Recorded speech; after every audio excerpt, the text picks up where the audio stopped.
नमस्कार. विज्ञान धर्म विश्वमंडळातर्फे शिवमहिम्न स्तोत्रातील पुढील श्लोक आज प्रसारित होत आहे.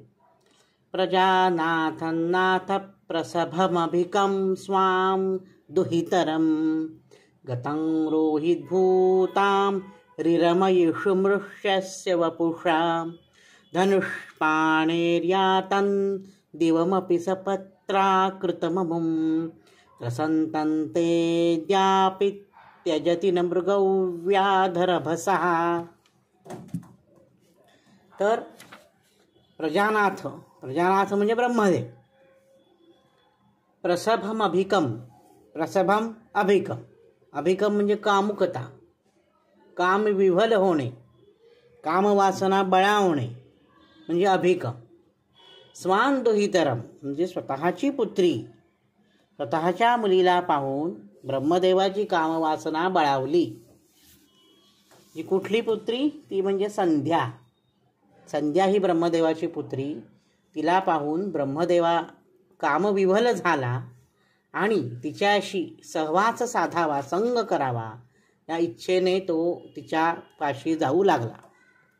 त्यावर ती अतिशय भयाने आणि लज्जेने खजील झाली आणि रोहित म्हणजे हरिणी, ती हरिणी बनली आणि अतिशय वेगाने पळू लागली.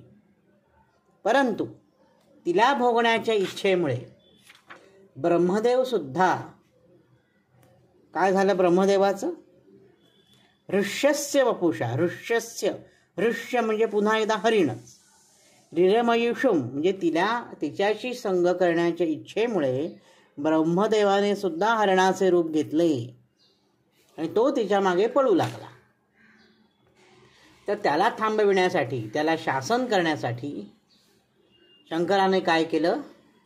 तर धनुष्पाणे यातम दिवम अपि सपत्राकृतम अमुम, बाण सोडला ब्रह्मदेवावर, म्हणजे मृगरूपी ब्रह्मदेवावर बाण सोडला शंकराने आणि तो बाण पिसाऱ्यासह त्याच्या शरीरात शिरला.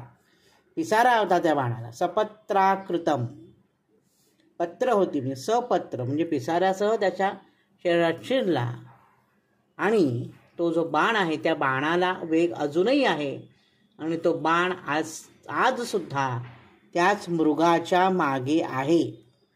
मृगव्याधरवसा, शिकारीप्रमाणेच तो बाणही त्या शिकाराच्या मागे आहे. तर इथं बाणानं संत्रस्त झालेला ब्रह्मदेव हा मृगशिरा नक्षत्र झाला.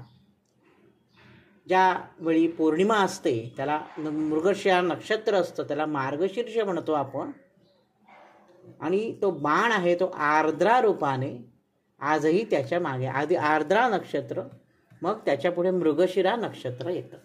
म्हणजे जणू काही मृगशिरा नक्षत्राच्या आधी आर्द्रा नक्षत्र हे बाणरूपी आहे आणि तो बाण त्या मृगाच्या पाठीमागे आहे. अशी स्थिती आजही आपल्याला आकाशात दिसते. आजच्या भागात इथेच थांबू. नवनवीन माहितीपूर्ण व्हिडिओ पाहण्यासाठी, ऐकण्यासाठी वैभव दातार ऑफिशियल हा माझा यूट्यूब चॅनल जरूर सबस्क्राईब करा.